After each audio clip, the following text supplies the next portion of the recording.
Pembelajaran berdiferensiasi dapat diterapkan pada pembelajaran bahasa asing, khususnya bahasa Prancis, untuk memfasilitasi berbagai macam gaya belajar dan juga bakat dan minat peserta didik, agar mata pelajaran yang baru ini dapat tersampaikan dengan baik dan dapat menyenangkan bagi peserta didik. Pada awal pembelajaran, guru melaksanakan asesmen awal pembelajaran untuk mengetahui gaya belajar peserta didik. Dalam satu kelas, dari 36 jawaban, ada berbagai macam gaya belajar dilihat dari pilihan jawaban. Ketika guru bertanya, dalam memahami materi pembelajaran, mereka lebih mudah memahami materi dengan bantuan media apa? Sebagian besar menjawab dengan bantuan media video lagu. Kemudian ini berarti sebagian besar peserta didik dalam kelas 11 F8 memiliki gaya belajar audio visual. Kemudian ada juga yang menjawab teks disertai gambar dan video penjelasan materi. Kemudian gaya belajar juga bisa dilihat dari jawaban mereka pada saat apabila mereka diminta untuk mengekspresikan suatu tulisan atau menulis, media apa yang akan mereka buat. Mereka lebih banyak mengetik di komputer dengan gambar dari internet, tapi ada juga yang menjawab dengan bentuk komik atau tulis tangan dengan gambar manual yang dibuat sendiri. Pembelajaran diawali dengan kegiatan mengisi kuis dalam bentuk Kahoot yang berisi tentang pembelajaran sebelumnya, yaitu preposisi tempat. Setelah itu, guru memberikan konten-konten pembelajaran atau sumber belajar dalam beberapa bentuk, yaitu berbentuk dialog yang ditampilkan di papan tulis, dan juga berdiskusi tentang isi dialog dengan peserta didik. Selanjutnya, untuk memfasilitasi siswa dengan gaya belajar lain, guru juga memberikan daftar kosakata nama tempat dalam bahasa Prancis yang berbentuk gambar. Itu dibagikan melalui grup WhatsApp kelas dan ditampilkan juga di papan tulis. Lebih lanjut, guru memberikan konten pembelajaran audiovisual melalui video lagu yang ditampilkan di depan kelas melalui LCD proyektor. Konten pembelajaran ini tentu saja akan menarik bagi peserta didik yang memiliki gaya belajar audiovisual. Setelah guru dan peserta didik menyanyi bersama-sama dan melihat konten video, juga membahas isi dari video tersebut. Pos itu apa? Terus Ilya Ungar, apa tadi? Setelah belajar dengan beberapa media tadi, peserta didik diminta untuk mengerjakan asesmen dalam bentuk gambar, mencocokkan gambar di kertas.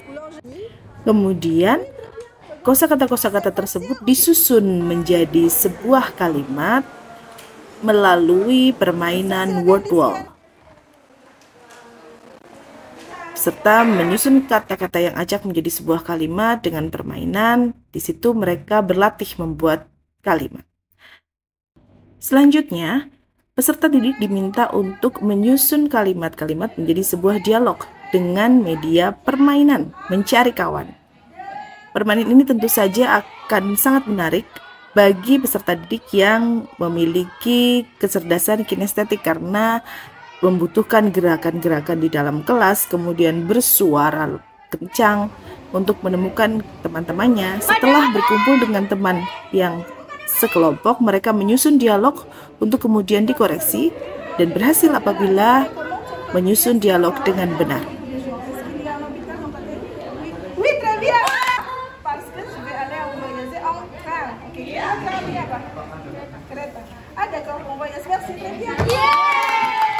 Pada pertemuan kedua, peserta didik diminta untuk membuat teks deskripsi berbasis kearifan lokal, yaitu tempat atau bangunan yang ada di Yogyakarta beserta deskripsi letaknya, bebas dengan bantuan media apapun, boleh digital, boleh manual, boleh tulis tangan ataupun berbentuk video.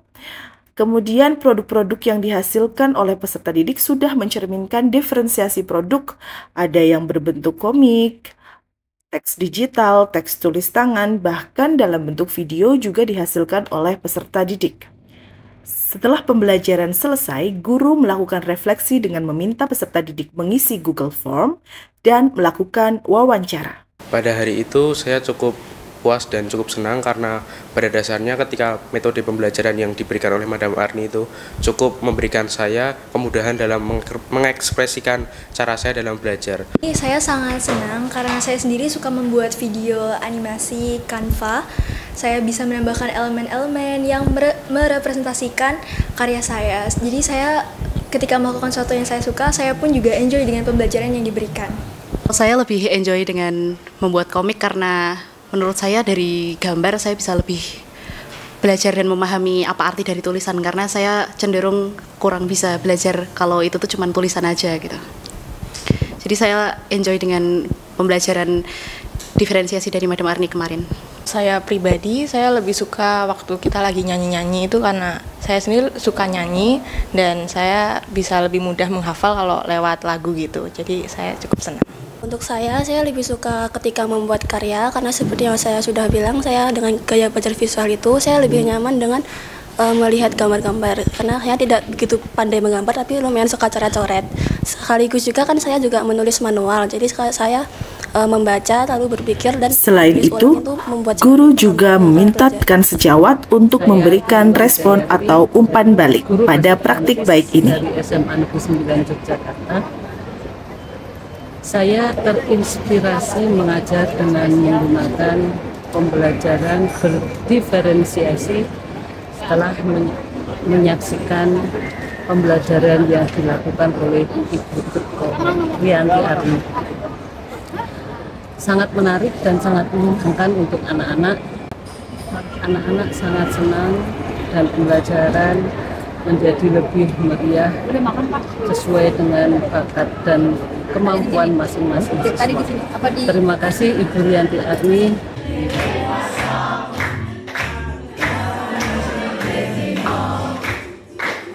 Ibu Tatik Hartanti, guru di SMA Negeri 1 Cilacap.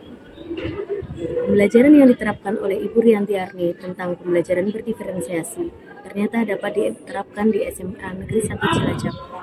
Anak-anak terlihat sangat antusias dan berpartisipasi aktif selama pembelajaran. Terima kasih Ibu Rianti Arni atas berbagi praktik baiknya.